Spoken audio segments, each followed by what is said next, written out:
금요일 초대교회와 신앙고백 두 번째 시간입니다. 두 번째 시간은 이제 지난 시간에는 그 배경에 대한 이야기를 같이 드렸었죠. 교회가 여러 곳에서 발전해 나가는 동시에 그리고 이단으로부터의 여러 도전들을 받았다라는 이야기를 같이 드렸고요. 또 로마 제국의 변화에 대한 이야기도 함께 나눴습니다. 제국이 네 개로 나누어졌다가 이제 콘스탄티누스 대제라는 황제에 의해서 이제 다시 합쳐지는 과정에 대해서도 잠깐 설명을 드렸습니다.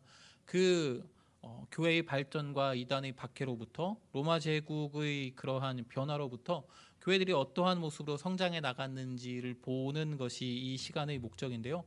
그 과정 중에 선명하게 드러나 있는 그 각 시기마다의 신앙 고백들이 있습니다. 신조라고도 표현하고 있는데 그 신조가 이제 7가지거든요. 그래서 딱 떨어집니다. 저희 시간과. 그래서 이 신조들을 하나하나 그 배경과 그 과정과 또 신조의 내용도 한번 살펴보려고 합니다. 오늘은 니케아 신조라는 325년에 로마 제국의 니케아라는 도시에서 당시 황제였던 콘스탄티누스 황제에 의해서 소집된 교회의 회의에서 제정된 회의의 그 결과물입니다. 니케아 신조라고 하는데 저도 말만 들어보고 이것을 준비하면서 처음으로 이제 정확하게 읽어보게 되었습니다. 그래서 이 니케아 신조에 대한 내용들을 한번 살펴보도록 하겠습니다. 말씀을 한 구절 잠깐 보겠는데요. 마가복음 잘못 나왔네요. 1장 10절에서 11절인데요. 같이 한 목소리로 읽어보도록 하겠습니다. 곧 물에서 올라오실새 하늘이 갈라짐과 성령이 비둘기같이 자기에게 내려오심을 보시더니 하늘로부터 소리가 나기를 너는 내 사랑하는 아들이라 내가 너를 기뻐하노라 하시니라. 아멘. 마가복음 1장 10절에서 11절까지의 말씀인데요. 이제 교회의 신앙 고백에 대한 이야기를 앞으로 계속하게 될 텐데 중심이 되는 이야기는 성부, 성자, 성령에 대한 이야기가 될 것입니다. 삼위일체에 대한 교리라고 하죠. 그것이 어떠한 방향으로 이제 형성되었는지에 대한 이야기가 중심이 될 것인데 오늘은 삼위일체 중에 성부와 성자에 대한 이야기가 중심을 이루게 될 것입니다. 읽으신 이 마가복음 1장 10절에서 11절 말씀에는 하나님과 예수님과 성령님이 성부와 성자와 성령이 함께 등장하는 말씀입니다. 성경에는 삼위일체라는 단어가 없다라고 알고 계시죠. 그런데 이 성부, 성자, 성령께서 한 곳에 등장하는 말씀들이 몇 군데가 있습니다. 그래서 그 가운데 가장 대표적인 말씀이 이 마가복음과 또 마태복음에 동일한 말씀이 있죠. 예수 그리스도께서 세례를 받을 때 성령께서 비둘기의 모양 같이 나타나셨고 또 하늘에서 하나님의 음성이 들렸죠. 예수와 성자와 성령과 성부가 같이 등장하는 그러한 장면입니다. 또 뭐 목사님이 예배 마지막에 이제 축도하실 때에도 뭐 예수 그리스도의 은혜와 하나님의 사랑과 성령의 교통하심에 대한 이야기도 하시고요. 예수님께서 마태복음 28장에서 이제 제자들에게 명령을 내리실 때에도 아버지와 아들과 성령의 이름으로 세례를 주라라고 말씀을 하셨죠. 그런 것을 보면 삼위일체가 성부, 성자, 성령이 성경에는 삼위일체라는 단어 자체는 등장하지 않지만 이러한 것에 대한 이야기들은 곳곳에 등장하고 있고 이제 시간이 가면 갈수록 이 교리가 삼위일체라는 이 교리 자체가 점점 더 공고해지고 점점 더 논리적으로 변해가고 있는 모습들을 볼 수 있습니다. 오늘은 그 첫 번째 시간인데요. 두 번째 시간이지만 교리에 대한 첫 번째 시간인데 초대교회에서 이제 이단의 문제가 많이 있었다라고 말씀을 드렸습니다. 그래서 교회는 이런 이단의 문제들에 대하여서 회의를 소집하여서 공의회를 소집하여서 이것에 대해 대항했는데요. 오늘 볼 이 니케아 공의회, 니케아 신조도 마찬가지의 내용입니다. 기독교는 유대교로부터 분리되었죠. 그리고 구약 성경을 믿는 유대인들의 믿음에 더하여서 예수 그리스도께서 그들이 바라던 메시아임과 동시에 하나님께서 보내신 구원자라는 것을 이제 믿는 종교였습니다. 더하여서 하나님의 아들이신 예수님께서 바로 하나님이다라고 분명하게 말하고 있습니다. 유대인의 입장에서 보면 이런 이야기가 달갑지가 않죠. 이제 유일하신 하나님의 예수 그리스도가 더하여지는 것이니까 수요일 날 강 목사님께서 말씀하신 것처럼 구약에서는 유일하신 하나님, 한 분이신 하나님을 이야기하고 있는데 이제 기독교에서는 신약에서는 한 분이신 하나님의 예수님이 더하여지니 두 분이 아니냐. 그런데 이 두 분을 한 분이라고 이야기해야 되는 숙제를 떠안게 된 겁니다. 그래서 계속적으로 이것이 어떻게 해서 한 분이신지에 대한 이야기들, 설명들, 성경을 통한 또 당시의 철학과 성령의 감동하심을 통해서 계속적인 이 두 분이 한 분임을 증명하는 작업들을 하게 됩니다. 그래서 그런 과정들을 이제 앞으로 살펴보게 될 것인데요. 지금 우리에게 있어서는 이게 뭐 그렇게 고민이 될 부분이 아니죠. 뭐 말로 설명하거나 이해하는 것이 아니고 어려서부터 이제 교회를 오래 다니신 분들은 계속 삼위일체, 삼위일체, 성부, 성자, 성령 세 분이 한 분이고 한 분이 세 분이다. 이것이 끝. 이런 이야기를 많이 들어보셨을 것인데 이제 그것에 대한 이야기를 앞으로 계속 하게 될 것입니다. 이 삼위일체라는 건 하나님의 이제 독특하신 존재의 방법이라고 이야기합니다. 한 분이시며 세 분. 이 사실을 설명하기에는 복잡하고 난해한데요. 조금만 잘못하면 하나님의 이 독특하신 존재 방식을 우리가 잘못 설명할 가능성이 매우 높습니다. 그래서 그 결과는 이단에 빠지게 되는 것이죠. 그래서 이 어떤 조직 신학자는, 유명한 조직 신학자는 삼위일체는 우리가 설명할 수 없는 하나님의 신비함이다라고 이야기를 했습니다. 교회는 이 신비함에 대해서 그게 무엇이다라고 증명하거나 밝혀내는 게 아니라 잘못된 이단의 사상들에 대해서 이 사람의 주장은 이러이러해서 잘못됐어. 이 사람의 주장은 이러이러해서 잘못됐어라고 하면서 이단의 사상들을 반박함으로써 삼위일체를 지켜냈습니다. 그것에 잘못된 것을 드러내는 것에 이제 초점을 맞췄다라고 말할 수가 있는데요. 오늘 우리가 살펴볼 이 니케아 공의회 또 니케아 신조도 하나님과 예수님의 관계에 대한 회의입니다. 성부와 성자를 동일하신 하나님으로 보는 것이 아니라 성부에 속한 성자 또 성자께서 창조된 피조물이다라고 주장하는 아리우스라는 사람들, 이 아리우스주의자들에 대한 반박의 이야기들을 살펴보려고 합니다.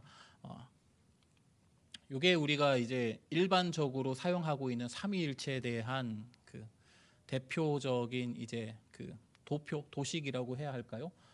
성부와 성자와 성령께서 하나님이시다는 이제 안쪽으로 그렇다라고 말하고 있죠. 그런데 바깥쪽으로는 아버지와 성령은 같지 않으시다. 또 성령과 아들은 같지 않으시다. 아버지와 성자도 같지 않으시다라고 바깥으로는 그 세 분의 같지 않음을 이야기하면서도 이 세 분이 하나님이시다라고 이게 무슨 소리인지 모르시겠죠. 어쨌든 이런 것이 우리가 가장 대표적으로 설명하고 있는 삼위일체에 대한 설명입니다. 그래서 이제 본격적으로 이제 이 이야기들을 해보려고 하는데요. 초대교회에 이단의 문제들이 많이 있었다라고 말씀을 드렸습니다. 그 중에서도 이제 가장 먼저 이야기하는 이가 이 헤르마스라는 인물입니다. 로마서 16장 14절에 보면 사도 바울이 로마에 있는 이들에게 안부를 전하는 장면이 나오는데요. 들어보셨을 겁니다. 아순그리도와 블레곤과 허메와 바드로바와 및 허마와 및 그들과 함께 있는 형제들에게 문안하라라는 한 번씩들 읽어보신 이 부분에 중간에 나와 있는 허메라는 인물이 바로 이 헤르마스라는 사람입니다. 그가 목자라는 계시와 예언에 대한 책을 썼는데요. 그 책에 보면 이런 내용이 있다고 합니다. 96년에 기록되었는데 서기 96년에 기록되었는데 6사람과 그 가운데 있는 영화롭고 위대한 한 사람을 보았느냐라는 질문이 나옵니다. 그리고 그 6사람은 가운데에 있는 이 영광된 분, 위대하신 분, 그분이 하나님의 아들이신데 그를 섬기는 천사들이다.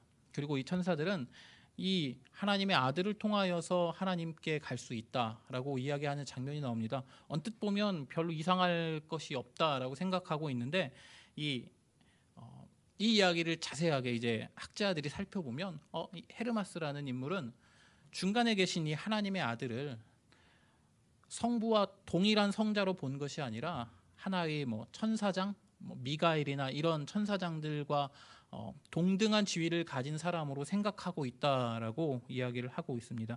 아직까지 이것이 쓰여졌던 96년 이후에, 그러니까 서기 2세기 경에는 성부, 성자, 성령에 대한 완벽한 논리, 깊은 통찰 같은 것이 있지 않았다라고 말할 수 있을 듯합니다. 그리고 여러 가지 이단들이 있는데요. 에비온파라고 하는 이단에서는 유대교의 율법을 지켜야 한다라고 주장했던 사람들이라고 합니다.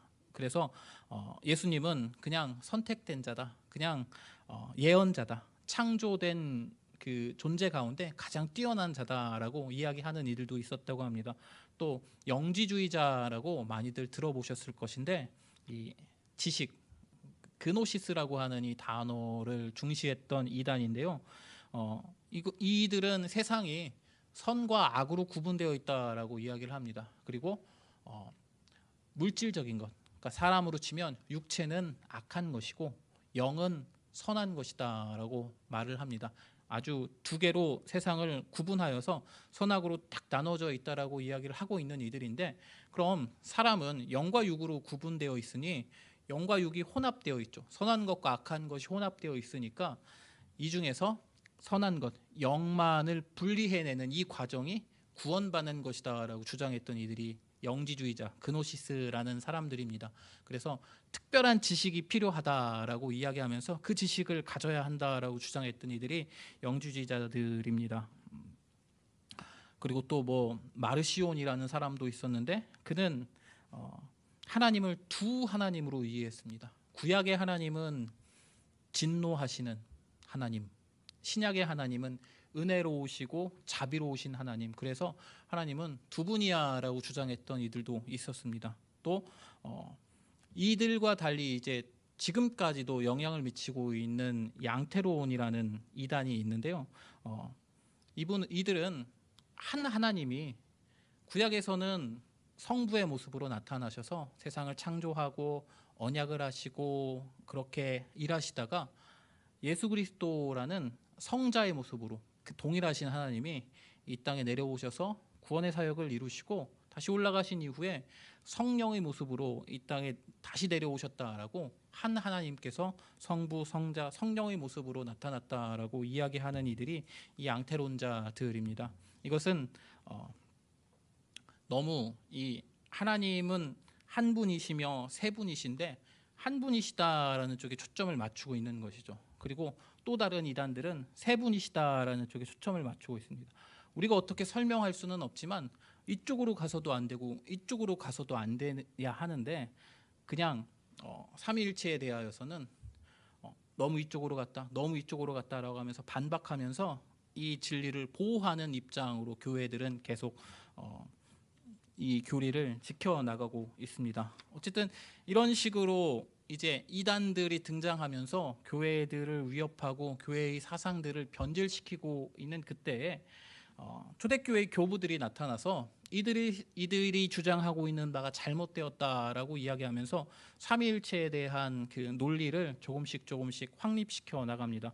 대표적인 인물로는 이 터툴리안이라고 하는 교부가 있는데요. 그는 본질이라는 단어를 처음 사용했다고 합니다. 그리고 위격이라는 단어를 사용해서 하나님의 본질에 세 개의 위격이 계시다라고 하면서 삼위일체를 논리적으로 설명하려고 했던 인물이라고 합니다. 물론 이 터툴리안의 주장에도 아까 말씀드린 이 분리와 이 하나됨 쪽에 이 한쪽으로 이제 치우친 부분이 있어서 비판을 하기도 하지만 삼위일체를 조금 더 성경적으로 증명하기 위해서 노력했다라는 쪽으로 이제 이해할 수 있습니다. 또 하나는 이제 오리겐 또는 오리게네스라고 불리는 인물인데요. 이 사람이 참 그 애매한 인물입니다. 물론 당대의 위대한 신학자였고 알렉산드리아 지역에서 활동했던 신학자였는데요. 성자의 완전한 신성을 이야기했습니다. 그리고 그 신성을 인정하는 논리들도 펼쳤는데요.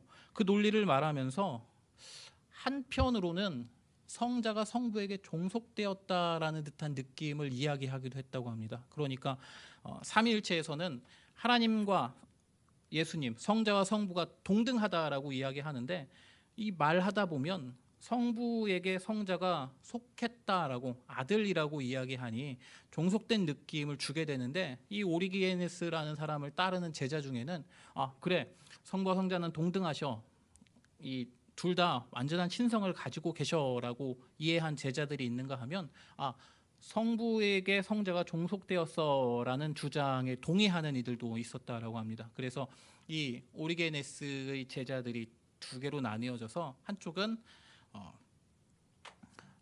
성부와 성자의 동일한 본질을 가지고 계시다라고 주장하는 이들, 또 한쪽은 종속을 강조하는 이들로 갈라지게 되었다라고 합니다.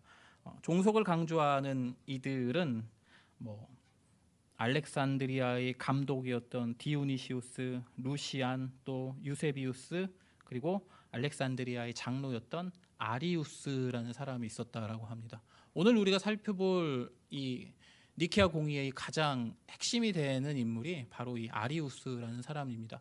성부에게 성자가 종속되었다라고 강하게 주장하는 이단이 바로 이 아리우스인데요.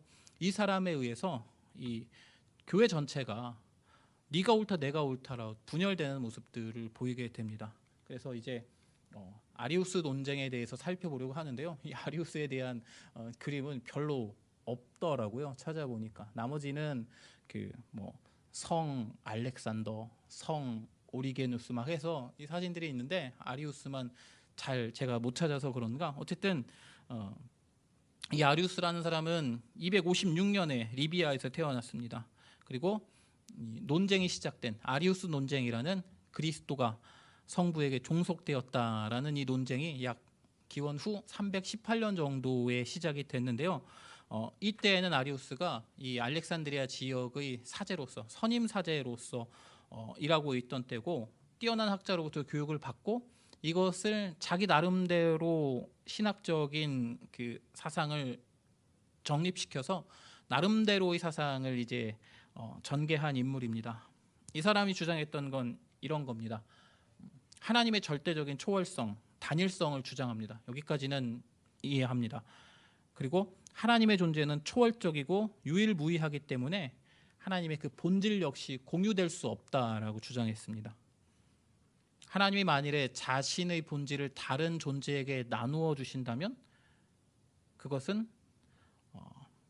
하나님이 나뉘게 되는 거고, 하나님은 나뉠 수 없으니 그렇게 나뉘어진 그 분은 하나님이 아닐 것이다, 절대로 그럴 수 없다라고 주장했습니다. 그리고 존재하는 것은 그러므로 무엇이든지 하나님과의 본질적인 교류가 아니라 하나님께서 무로부터 창조를 통해서 존재하게 된 것이다 라고 주장했던 인물입니다. 조금 이제 어려우실 수도 있는데, 하나님의 본질은 누구와도 공유할 수 없다라고 주장한 인물입니다. 그렇다면 성부의 본질은 공유될 수 없으니 성자는 성부에게로부터 창조된 피조물이라고 주장할 수밖에 없게 되는 거죠. 그래서 아리우스는 이렇게 생각합니다. 성자 예수님은 하나님의 피조물이었다. 그리스도는 하나님이 무로부터 창조한 것이다. 이 성자와 성부의 동일함을 강조하는 것이 아니라 종속됨을 아주 극한적으로 주장했던 이가 바로 아리우스입니다. 그래서 그가 자주 했던 이야기가, 그가 존재하지 않았던 때가 있었다. 여기서 말하는 그는 성자를 의미하는 것이겠죠. 그리스도가 존재하지 않았던 때가 있었다. 무슨 의미냐면 태초 이전부터 하나님이 스스로 계셨는데, 그 하나님과 성자께서 함께 계셨을 것인데, 그것이 아니라 하나님이 계시고 하나님으로부터 창조된 성자이니 성자가 있지 않았던 시기가 있었다라고 주장을 한 겁니다. 그래서 이것을 동요로 만들어서 자기가 사역하고 있는 곳에다 아이들에게 부르게 하고 막 이런 식으로 아리우스가 자신의 사상을 사람들에게 전하고 있는 그때에 알렉산드리아의 알렉산더라는 주교가 있었습니다. 이 알렉산더 주교가 아리우스의 사상을 듣고 살펴보니 이건 문제가 많은 거죠. 그래서 아리우스의 추종 세력과 알렉산드리아의 고위 사제들에게까지 이 아리우스의 사상이 퍼지게 되자 신성이 일치하다, 성부와 성자가 동등한 본질이다라고 주장을 하면서 아리우스와 공개 토론을 벌이자라고 이야기하면서 그의 사상을 이제 계속 반박을 합니다. 그런데 아리우스가 이걸 철회하지도 않고 사람들에게 계속 이걸 전하자 알렉산더가 320년에 이집트와 리비아 주변에 있는 지역들의 이제 주교들을 대상으로 회의를 소집하여서 아리우스를 정죄하고 파문합니다. 약 100여 명 정도가 모인 그 회의에서 이 80여 명 정도는 아리우스를 파문하는 것에 동의를 했고요. 약 17명 정도 되는 사제와 부제들은 아리우스를 지지했다라고 합니다. 어쨌든 파문된 아리우스가 이 예루살렘 위쪽에 있는 가이사랴라는 지역으로 이제 옮겨갑니다. 그 지역에는 자신과 함께 공부했던, 자신을 지지해 줄 수 있는 사람이 있었기 때문에 그쪽으로 갔는데, 가보니 그곳에 있었던 사람들도 아리우스의 사상에 문제가 있다라고 이야기를 합니다. 특히나 예루살렘에 있었던 주교들, 또 안디옥에 있었던 주교들이 아리우스의 사상을 문제 삼고 이것을 비난하면서 이제 아리우스를 쫓아낼 것을 이야기하자 다시 이 니코메디아라는 지역으로 이동을 합니다. 니코메디아는 당시에 로마가 지금 동과 서로 이제 분열되어 있는 상태였는데 동로마 제국의 황제가 머물고 있던 지역입니다. 그래서 그곳으로 이제 이동을 합니다. 니코메디아에는 누가 있었냐면 아리우스와 같이 공부했었던 주교가 궁정 신학자로서 황제를 보필하는 존재로서 거기에서 이제 일하고 있었기 때문에 그에게 가서 그와 함께 아리우스는 자신의 사상을 더 강하게 주장하기 시작합니다. 알렉산드리아에서는, 여기서 보시면 저 아래쪽에 있는 알렉산드리아에서는 다시 알렉산더 주교가 사람들을 모아가지고 아리우스의 사상이 잘못됨을 이야기하면서 아리우스를 파문하고 그 사상의 잘못됨을 계속적으로 이제 이야기합니다. 니코메디아에서는 아리우스를 중심으로, 알렉산드리아에서는 알렉산더를 중심으로 기독교의 사상이 두 개로 갈라지게 되고 있는 그러한 시기입니다. 이렇게 두 사람 사이의 논쟁이 심화되고 있는 가운데 콘스탄티누스 황제가 두 개로 갈라져 있던, 동로마 서로마로 갈라져 있던 로마 제국을 하나로 합칩니다. 동로마 제국의 황제였던 리키니우스로부터 항복을 받아내서 이제 갈라졌던 로마 제국이 하나로 합쳐지죠. 이게 324년에 일어난 일입니다. 로마 제국을 합치고 난 다음에 단독 황제로 군림하고 나서 보니 집권 후에 제국에 위치한 교회들이 지금 심각한 문제, 심각한 분열을 겪고 있음을 콘스탄티누스 황제가 알게 됩니다. 그래서 그들에게 이야기하죠. 너희들이 가지고 있는 신학적인 근본은 같은 게 아니냐. 그러니 함께 모여서 이야기를 해보자. 라고 하면서 이 콘스탄티누스 대제가 325년에 니케아라는 지역으로, 니코메디아의 바로 옆에 한 48km 정도 떨어져 있다고 하는데요. 그곳으로 제국의 주교들을 모두 소집하는 초청장을 발송합니다. 그래서 325년에 니케아에서 전체적인 교회의 회의가 발생하게 되는데요. 이것을 니케아 공의회라고 부릅니다. 황제가 소집한 공의회였고요. 교회 문제에, 이제 종교적인 문제에 황제가 간섭할 수 있다라는 여지를 열어놓은 사건이기도 합니다. 하지만 이 황제에게 중요했던 것은 제국의 기독교가 분열된 것을 다시 합치는 것이었죠. 그래서 공의회에 열심히 참여했다고 합니다. 콘스탄티누스 대제는 이제 전쟁을 주로 했던, 우리식으로 이야기하면 무관이죠. 기독교의 사상이나 조금 지식적인 측면에서는 부족했겠지만 열심히 물어보고 열심히 또 공부해서 여기에 적극적으로 참여했다라고 합니다. 그리고 투표권은 자기가 갖지 않았다라고 이야기를 합니다. 다만 주교들이 결정한 내용들을 확인하고 그 결과를 로마의 법 아래에 두어서 실효성을 부여해 준 인물이라고 이야기를 합니다. 어쨌든 황제의 초청을 받은 이 주교들이 국가기관의 호의를 받으면서 니케아 지역에 모이게 됩니다. 몇 명의 주교가 참여했는지 기록마다 다 달라서 알 수는 없지만 어떤 기록은 250명, 어떤 기록은 300명 이상이 참여했다라고 말하기도 합니다. 그리고 공의회 후에는 318명, 318명이 참여했다라고 기록으로 남겨놓았다고 하는데요. 이 숫자는 창세기에 나온 아브라함의 군대인 318명의 숫자를 염두에 둔 것임과 동시에 이 318이라는 단어는 그 TIH라고 하는 이 헬라어로 이 318이라는 단어가 숫자가 이 TIH로 이제 써질 수 있다고 하는데요. 앞에 있는 T는 십자가를 의미한다고 합니다. 그리고 뒤에 있는 IH는 헬라어로 예수, 이예수라고 이제 헬라 말로 보통 이렇게 부르는데 앞에 IH로 예수를 이제 시작을 합니다. 그래서 십자가와 예수 그리스도를 상징하는 숫자다라고 하면서 이 참석한 주교의 숫자를 318명으로 정하게 됩니다. 그리고 이 니케아 공의회에서는 아리우스에 반대하는 파, 그리고 아리우스를 지지하는 파, 그리고 서쪽 교회의 주교들이 참여했다라고 합니다. 이들 중에는 이 재밌는 인물이 있어서 소개하는데요.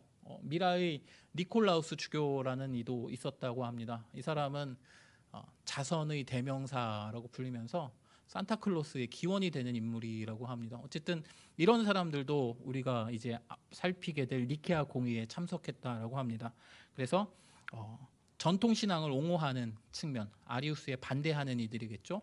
그리고 아리우스파, 그리고 중도파, 이렇게 세 개의 부류로 니케아 공의회에 약 250에서 300명 가량의 주교들이 모여서 회의를 진행하게 됩니다. 사회를 맡았던 이는 오시우스라고 하는 주교입니다. 이 사람은 후에 콘스탄티누스 황제에게 신학적인 자문을 하기도 하고 황제와 매우 친했던 인물인데요. 어쨌든 이 사람이 사회를 맡게 됩니다. 그래서 모여있는 이들에게 서로 이야기를 할 수 있도록 하는데 이 논쟁이 너무 격렬해집니다. 아리우스파와 아리우스를 반대하는 파들의 논쟁이 격렬해지자 하나의 그 대안을 제시합니다. 그럼 너희 진영이 세 개로 나누어져 있지 않냐? 아리우스파, 정통신앙파, 중도파 각각이 너희들 세례식을 거행할 때에 문답을 하는 그 문답서를 제출을 해라. 그래서 그것을 가지고 너희들의 그 사상을 한번 확인해 보자라고 이야기를 합니다. 이 세례 때 사용되는 세례 신조는 초대교회에서 가장 기본이 되는 신앙 고백이기 때문에 이것을 통해서 주장하고 있는 바가 드러날 수 있게 되는 것이죠. 그래서 가장 먼저 이제 니코메디아의 에우세비우스, 유세비우스라는 인물, 아리우스파의 가장 중심이 되는 인물입니다.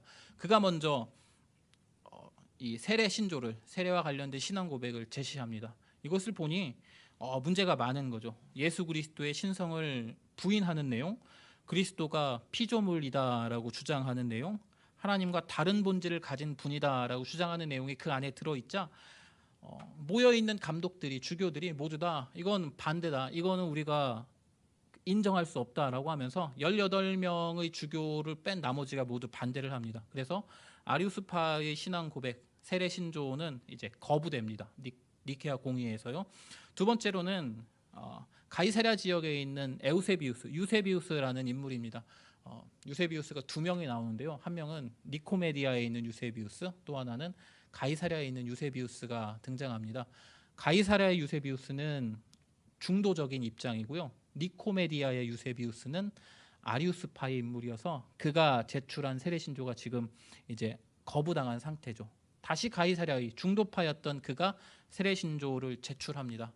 보니까 괜찮은 거죠. 그런데 예수 그리스도의 신성에 관한 내용이 너무 부족하다. 그래서 이것에 관한 내용들을 우리가 같이 합의를 해서 집어넣고 이 니케아 공의회, 우리 회의를 진행을 하자라고 서로 합의를 하게 됩니다. 그래서 황제도 이 신조를 인정하고, 그리고 중도파도 이 신조를 인정하고, 아리우스파까지도 이 신조에 대하여서 자신들이 생각하고 있는 그 신학적인 입장을 집어넣으려고 이제 노력을 하게 되죠. 그래서 니케아 공의회의 토론이 본격적으로 시작이 되게 됩니다.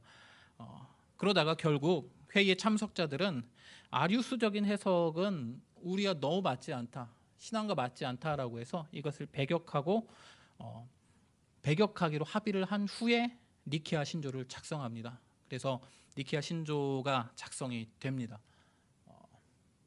종이를 이제 나눠드렸는데 첫 부분은 하나님, 성부에 대한 이야기입니다. 우리는 한 분이신 하나님, 전능하신 아버지, 보이는 것과 보이지 않는 모든 것을 지신 창조주를 믿습니다라고 성부에 대한 이야기를 먼저 고백을 합니다.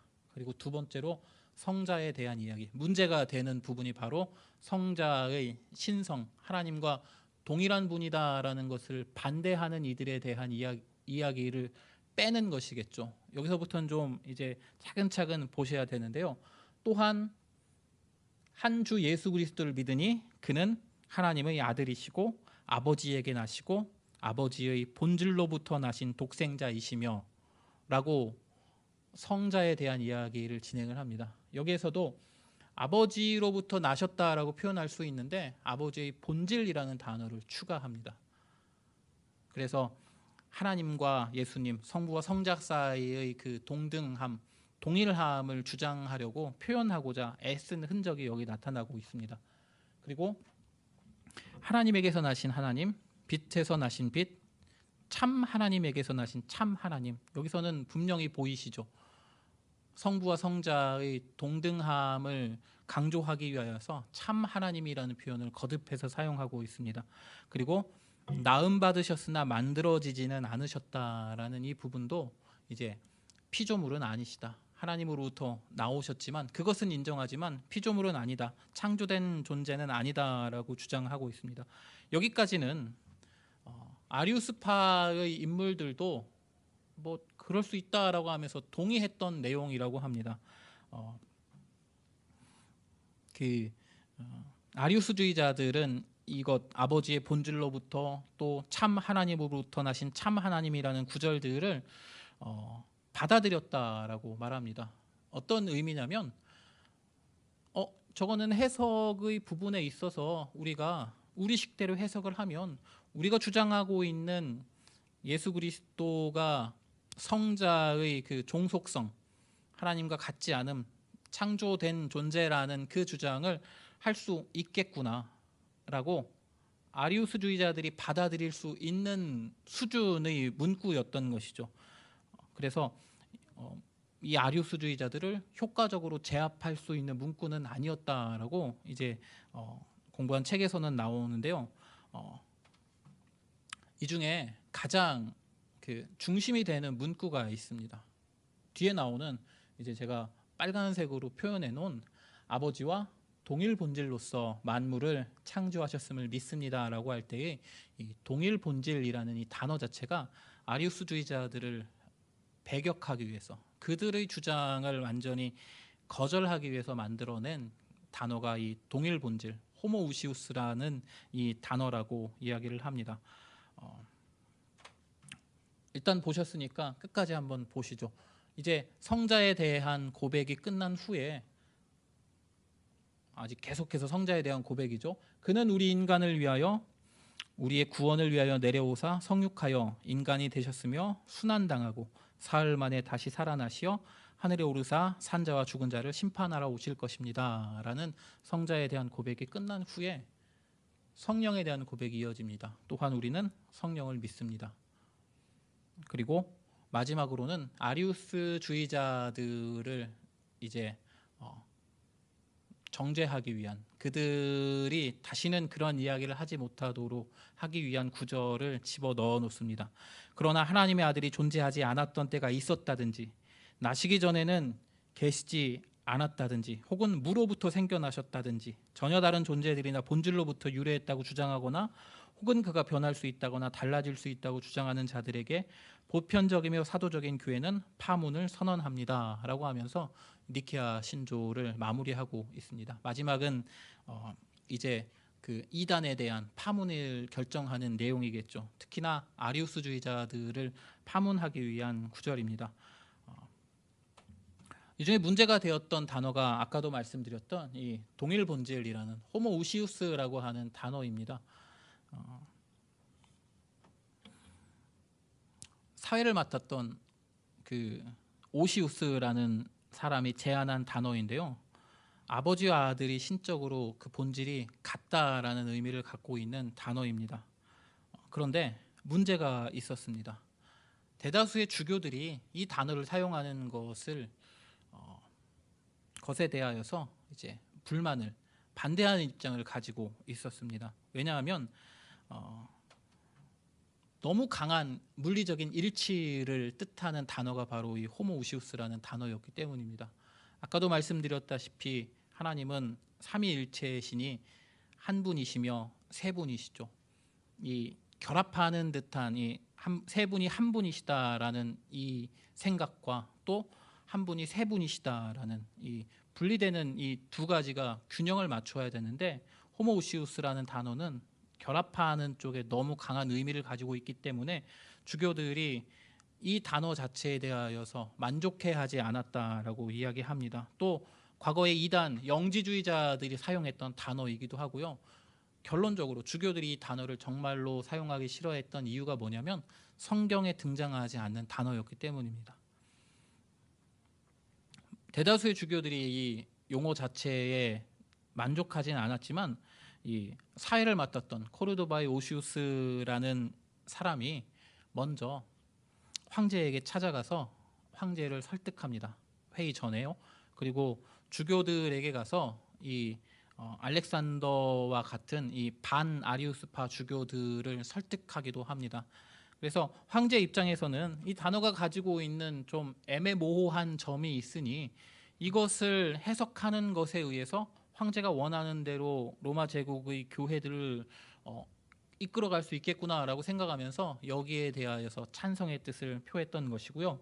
또 이 반아리우스주의자들에게 있어서는 이것은 우리가 이렇게 해석을 한다. 이것은 이 양 극단에 치우치지 않는 그 분리와 결합 사이에 있는 단어라고 우리는 해석할 것이다라고 이 우시우스의 그 생각에 동의하는 그 입장으로서 여기에 찬성을 하게 되었다라고 합니다.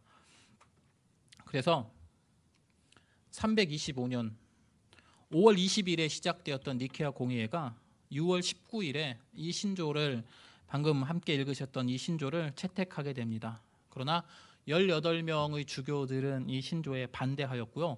황제가 여기에 반대하는 이들은 내가 다 유배를 보내겠다라고 이야기를 하자 3명만 남고 나머지는 다 여기에 서명을 합니다. 남았던 이는 아리우스와 또 아리우스를 지지하는 2명의 주교들만이 서명을 하지 않았다라고 합니다.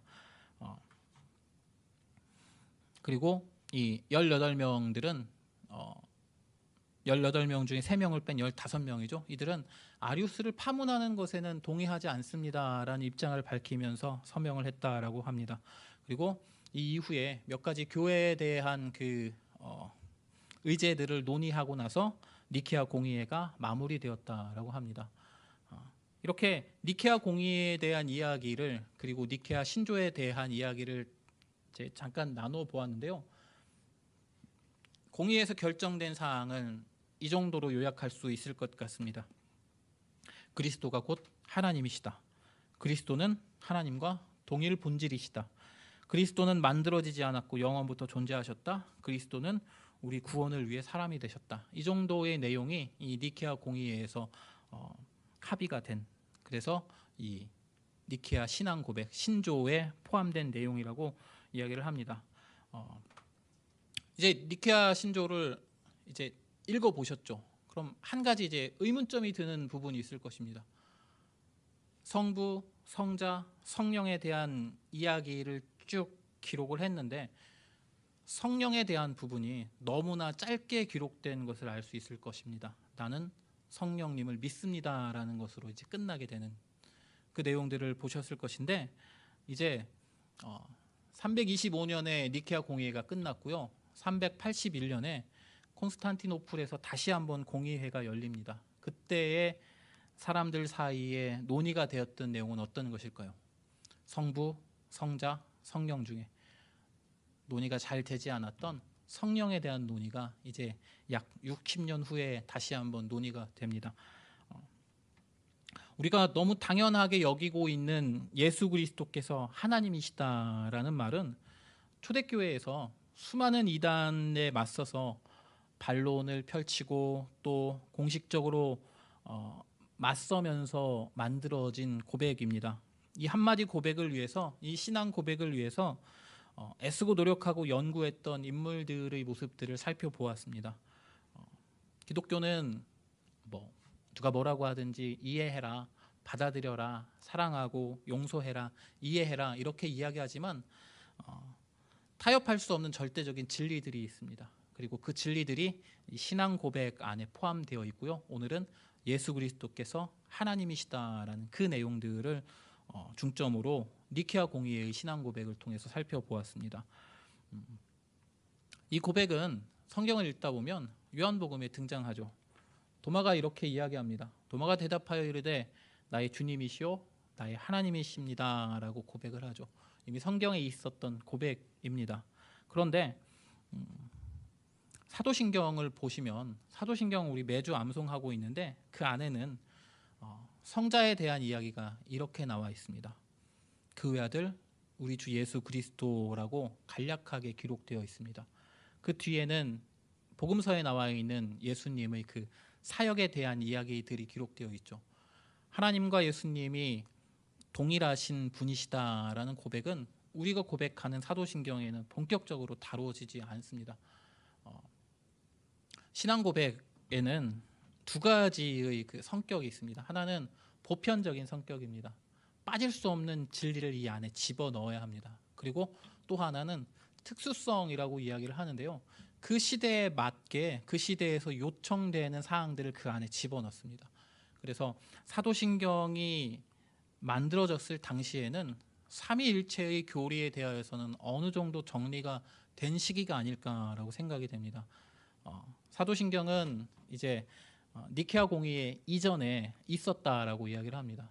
그렇게 주장하시는 분들의 입장에서 보면 아직은 삼위일체의 교리가 완전하게 다듬어지지 않았다라고 생각하는 분들이겠고, 8세기경에 사도신경이 공식적으로 만들어졌다라고 주장하는 분들이 있다면 그분들의 입장에서 보면 이 삼위일체의 교리 자체가 완전히 다듬어져서 모든 사람들에게 이제 다 자리 잡고 있는 상황이기에 그 시대에 중요한 것은 예수 그리스도의 그 일하심에 대한 것에 초점을 맞춰야 한다라고 생각하면서 보편성에 대하여서 중요한 내용들을 집어넣되 시대의 요구에 따른 그 특수한 내용들을 반영한 것이 되겠죠.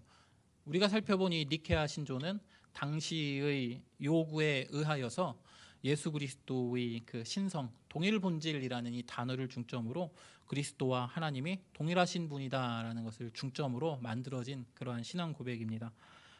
사도신경에서 잘 다루지 않는 부분들을 여기에서 다루고 있죠. 그래서 이 초대교회의 신앙 고백이라는 이 시간을 통해서 하나님에 대하여서 조금 더 분명하게 알아갈 수 있는 시간이 되지 않을까라고 생각을 해보았습니다. 사도신경에서 다루지 않는 내용들을 살짝 살펴보았고요. 어떻게 이러한 신앙 고백들이 정리가 되고 또 확정이 되어 가고 있는지에 대한 내용들을 살펴볼 것입니다. 그리고 예수 그리스도께서 하나님이시다, 성부와 성자는 동일한 분이다라는 고백을 하기 위하여서 수백 년간 서로 고민하고 서로 싸우고 이단에 맞서서 그렇게 대항하면서 했던 고백음을 기억하시면서 이제 우리가 사도신경을 하거나 신앙 고백을 암송할 때의 그 느낌이라고 할까요? 그 마음가짐 자체가 조금 달라졌으면 합니다. 이렇게 힘든 과정을 통해서 이 한마디의 고백이 우리에게 주어졌구나라고 생각하시면서 예수 그리스도께서 하나님이십니다라고 고백하는, 또 우리가 이제 매주 고백하는 신앙 고백의 내용도 하나하나 이제 고민하시면서 생각하시면서 그렇게 나의 믿음을, 나의 신앙을 고백하는 우리 모두가 되었으면 좋겠습니다. 기도하시겠습니다.